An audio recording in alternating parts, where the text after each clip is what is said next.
त्योभन्दा पनि हामी तलको आउँदै गर्दा तलको बाटो चाहिँ अलि बनेको रहेन रहेछ, त्यो चाहिँ अलि दुःख लाग्यो। तर नानी चाहिँ टिकट बेच्दै रहेछ यतिखेरमा हाम्रो टक्लो साथी जनी सिंह जस्तो साथीको हालखबर पनि सोधिदिएँ। मेरो पनि ब्रेकअप भयो, म पनि के कम त्यसपछि रोइदिएँ धुरु धुरु धुरु धुरु पार। Hello guys, welcome to my new vlog. I अब तपाईँहरू सन्चै हुनुहुन्छ होला। आज चाहिँ म र मेरो साथी भेट भएको मौकामा हामी काँक्री बिहार घुम्न जाँदैछौँ।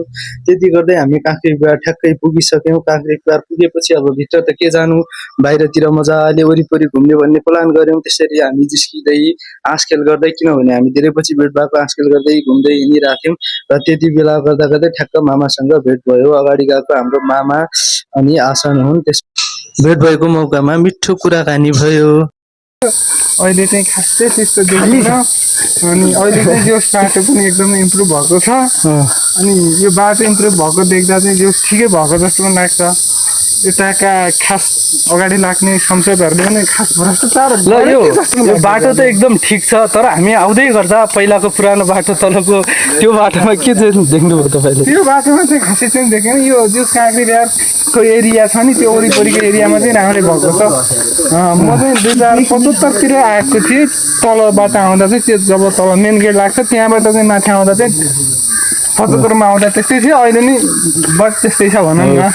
हो, त्योभन्दा पनि हामी तलको आउँदै गर्दा तलको बाटो चाहिँ अलि बनेको रहेन रहेछ, त्यो चाहिँ अलि दुःख लाग्यो। तर यहाँको यो बाटो चाहिँ यो बनाएको एकदम हामीलाई मन पर्यो होइन। यस्तै बनाउनु पर्ने कि तलको पनि अलिकता त्यो बाटो पनि पिच गरिदिएको भयो अनि अझ राम्रो देखिन्छ, अझ एट्र्याक्टिभ देखिन्थ्यो भन्ने हो। जो यहाँ चाहिँ यस्तो बनाएको रहेछ। हामी एक राउन्ड गरेर पनि अब यहाँ गेट नजिक आइसक्यौँ। अब भित्र जाने होइन त मामा? अब हामी एकछिनमा भित्र जाँदैछौँ। ल हामी मामा भान्जाको दुई यत्रो मिठो गफ गर्दा गर्दै हामी पनि एक राउन्ड लगाएर सक्यौँ। अब यति राउन्ड लगाइसकेपछि भित्र जानु पर्यो। भित्र जाँदै गर्दा टिकट काट्दै गर्दा चाहिँ हाम्रो सानो क्युट नानी चाहिँ टिकट बेच्दै रहेछन्। त्यसपछि हामी नानीसँग मिठो गफ गरेर हामीले नानीसँग बिदा लग्यौँ। बाई नानु बाई है त। ल ल हामी अब भित्र छिरिसक्यौँ। अब भित्र आएपछि बाहिर ल भित्र आउन पाएको छैन। ठ्याक्कै साथी चाहिँ सुट्टा तान्न बाहिर जाउँ अरे। अब मैले भनिदिएँ भाइ भित्र आएपछि बाहिर जान पाइँदैन, अथवा बाहिर गएपछि भित्र आउन पाइँदैन भनेर भनिदिएँ। त्यसपछि चाहिँ सबैजना ल अगाडि जानुपर्छ भनेर सबैजना अगाडि बढे। हाम्रो मामा पनि ल ल हुन्छ भनेर हिँड्नु भयो। त्यसपछि चाहिँ आसन अनि हामीहरू मिलेर चाहिँ अगाडितिर गयौँ काँक्री बिहारतिर। त्यसपछि म चाहिँ यसो गफ गर्दै आफ्नै तालमा यसो हरियालीको वर्णन गर्दै हिँडेँ। त्यसपछि आसन आएर त्यतिकैमा मैले काँक्री बिहारको एउटा समस्या बताइदिएँ। दर्शकबिन यहाँ एकजना क्यामेराम्यान नभएर यहाँ तनाव भइरहेको छ। यहाँ सबैजनालाई अलिक गाह्रो भइरहेको छ। हो, यो चाहिँ एकजना क्यामेराम्यान चाहिँ यहाँतिर बसिदिएको भए अझ राम्रो हुन्थ्यो, किनभने यहाँ आउने पर्यटकहरूले चाहिँ फोटो भिडियोहरू खिच्न पाउँथे। त्यति गर्दै हामी मन्दिर दर्शन गर्न लाग्यौँ। दर्शन गर्नलाई मसँग पैसा छैन। त्यसपछि हामीले साथीसँग माग्यौँ। त्यति गरेपछि चाहिँ मैले दर्शन गरेँ र त्यसपछि आफ्नो मनमा लागेको कुरा भने। त्यसपछि चाहिँ साथीले भिडियो खिचिदियो भनेर खिचिदिएँ एउटा भिडियो। त्यसपछि चाहिँ मैले पनि एउटा भिडियो बनाएँ। यो भिडियो चाहिँ मैले आफ्नो टिकटकमा हालिसकेको छु।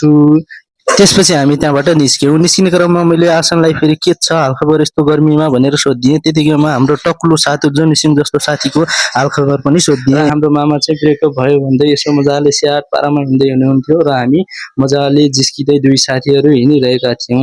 र त्यतिकैमा हाम्रो साथीले पोज हानिदियो। हानेपछि त्यतिकैमा मामाले भान्जा मेरो पनि भिडियो खिचिदिनु भनेर भन्नुभयो र त्यसपछिमा पोज दिइहाल्नुभयो। त्यसपछि आसन सर चाहिँ आफ्नो पुरै पारामा बडी सोडी देखाएर फ्री स्टाइल हान्दै हुनुहुन्थ्यो र मैले अन्जानमा फोटो यो भिडियो चाहिँ खिचिदिएँ। त्यसपछि हाम्रो यो साथीको चर्तीको लाएर पुरै ब्रेकअप भयो भनेर स्याट पारामा हिँडिरहेको छ। त्यतिकैमा यो गर्दा पनि मैले अब आफ्नो चर्तीकला देखाइदिएँ। अब मेरो पनि ब्रेकअप भयो, म पनि के कम त्यसपछि रोइदिएँ धुरु धुरु धुरु धुरु पारेर आँखाभरि आँसु गरेर रोइदिएँ। त्यसपछि मेरो चर्तीकला पनि सकियो। ल फाइनली गाइज हामी यो मन्दिरबाट बाहिर आइसकेका छौँ। लगभग ठिकै रहेछ। मन्दिरको व्यवस्थापन अलिक कम भएको छ। हामी सुर्खेतको सरकारलाई यो के भन्न चाहन्छौँ भने अब बाहिरको ठिक छ, तर भित्रको मन्दिरको अलिकति त्यो पनि व्यवस्थापन गरिदिन हार्दिक अनुरोध गर्दछु। ल यति रमाइलो गफ गर्दै हाम्रो काँक्री बिहार घुम्ने कार्यक्रम सकियो। त्यसपछि हामी बाहिर निस्क्यौँ। निस्केपछि सबैजनालाई हेर्दै यताउति हेर्दै बाहिरको मान्छेलाई हेर्दै रमाइलो जिस्किरहेका थियौँ। त्यतिकैमा हाम्रो ब्लग इन्ड भयो। धन्यवाद, नमस्ते।